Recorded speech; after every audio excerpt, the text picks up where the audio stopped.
trabalhador aceita o pão que ganhou de cabeça erguida.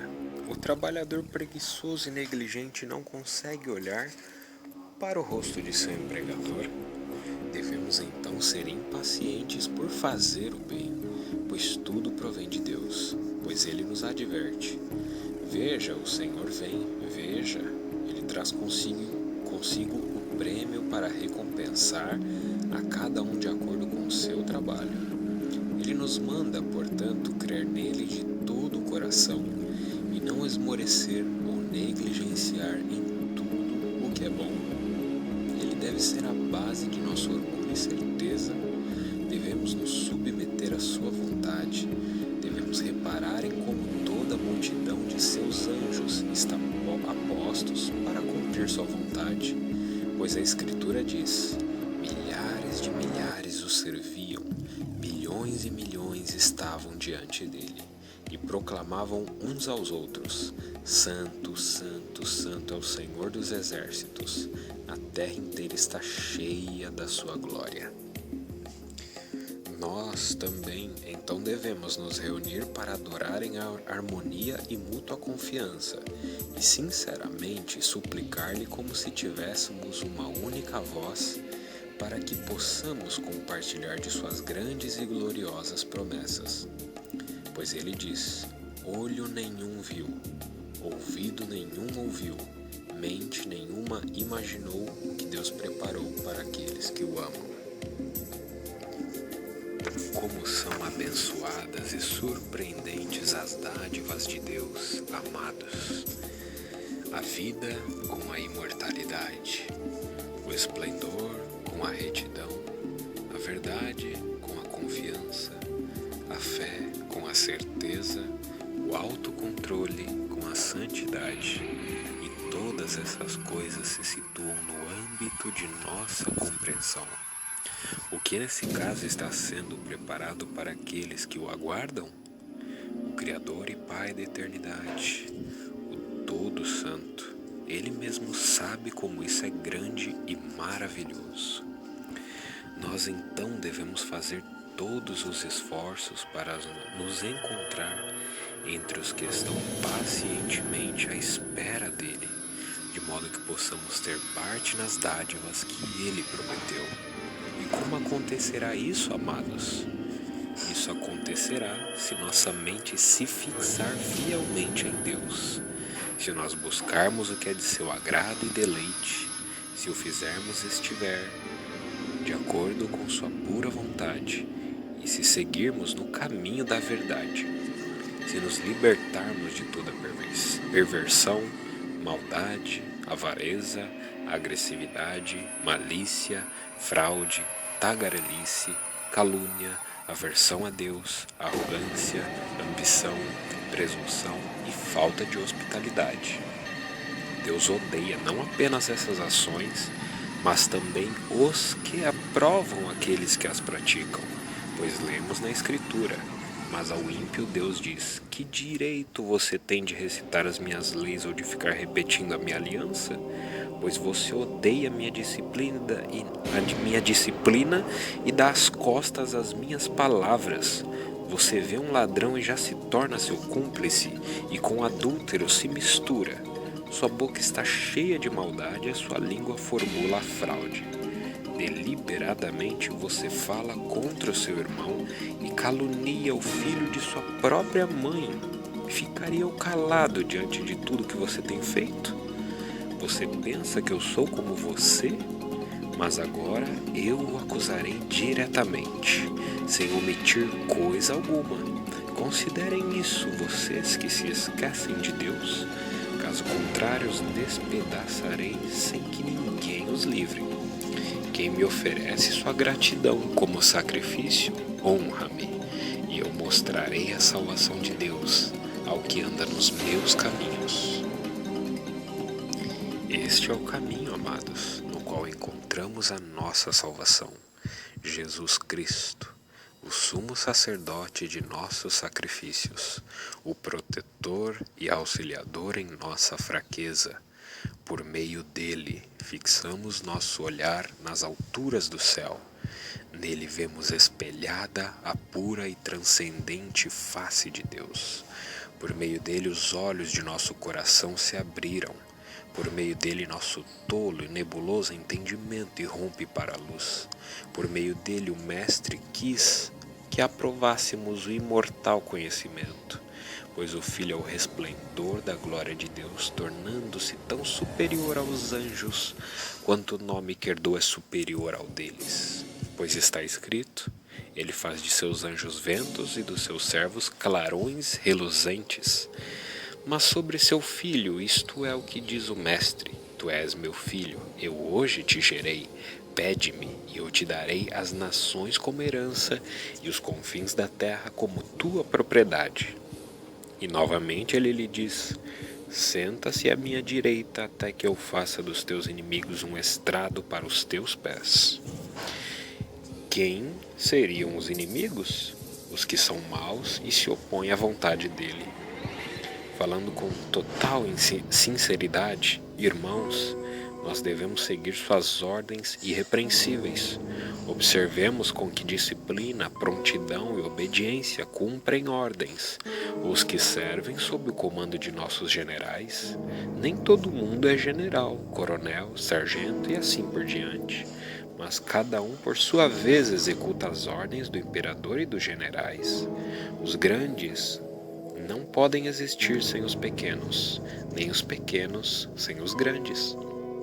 Todos estão interligados, e isso é uma vantagem. Tomemos, por exemplo, o nosso corpo. A cabeça não pode prescindir dos pés. Nem de modo semelhante podem os pés seguir vivendo sem a cabeça. Os membros do corpo que parecem mais fracos são indispensáveis. E são valiosos para o corpo inteiro. Sim, eles todos agem harmoniosamente e estão unidos em singular obediência à totalidade do corpo. Em consequência disso, precisamos preservar nosso corpo cristão em sua totalidade. Cada um deve sujeitar-se a seu próximo de acordo com seus dons especiais. Os fortes devem cuidar dos fracos, os fracos devem respeitar os fortes. Os ricos devem prover aos pobres, os pobres devem agradecer a Deus por receberem dele alguém que os ajuda a enfrentar suas necessidades. Os sábios devem mostrar sua sabedoria não com palavras, mas em boas obras. Os humildes não devem se orgulhar de sua humildade, mas devem propiciar aos outros uma oportunidade de mencioná-la. Quem é casto não deve dar-se ares por isso. Deve reconhecer que seu autocontrole é uma dádiva de outro. Devemos nos animar, irmãos, considerando de que material somos feitos, que espécie de criaturas éramos nós, quando entramos no mundo, de que escura sepultura nos trouxe aquele que nos plasmou e criou. E devemos compreender os preparativos que ele, de modo tão generoso, fez antes de nosso nascimento, visto que nesse caso a ele devemos tudo isso. Deveríamos render-lhe graças infinitas. A ele seja a glória para tudo sempre. Amém. Pessoas descuidadas, tolas, insensatas e ignorantes zombam e riem-se de nós. Numa tentativa assim, imaginam elas de exaltar a si mesmas. Mas o que podem fazer simples mortais? Que poder têm as criaturas desta terra? Pois está escrito: um vulto se pôs diante dos meus olhos e eu ouvi uma voz suave que dizia: poderá algum mortal ser mais justo que Deus? Poderá algum homem ser mais puro que o seu Criador? Se Deus não confia em seus servos, se vê erro em seus anjos e os acusa, quanto mais nos que moram em casas de barro, cujos alicerces estão no pó. São mais facilmente esmagados que uma traça. Entre o alvorecer e o crepúsculo são despedaçados. Perecem para sempre, sem ao menos serem notados. Ele sopra sobre eles, e eles morrem por falta de sabedoria. Clame se quiser, mas quem o ouvirá? Para qual dos seres celestes você se voltará? O ressentimento mata o insensato, e a inveja destrói o tolo. Eu mesmo já vi um insensato lançar raízes, mas de repente a sua casa foi amaldiçoada. Seus filhos estão longe de desfrutar segurança, maltratados nos tribunais, não há quem os defenda, pois o que foi preparado para eles, os justos comerão, e eles não serão resgatados de suas tribulações. Agora que isto está claro para nós e já espreitamos as profundezas do conhecimento divino, somos obrigados a cumprir ordenadamente o que o Mestre nos mandou fazer nos tempos adequados que ele estabeleceu. Ele ordenou que oferecêssemos sacrifícios e serviços religiosos e exigiu que isso fosse feito não de um modo descuidado e desordenado, mas em épocas e estações por ele estabelecidas. Ele mesmo determinou por sua suprema vontade onde e por quem eles devem ser executados, para que tudo fosse feito de um modo santo e com sua aprovação e fosse aceitável à sua vontade. Aqueles, portanto, que fazem suas oferendas na época estabelecida conseguem a aprovação e a bênção dele, pois eles seguem as ordens do Mestre e não fazem nada errado.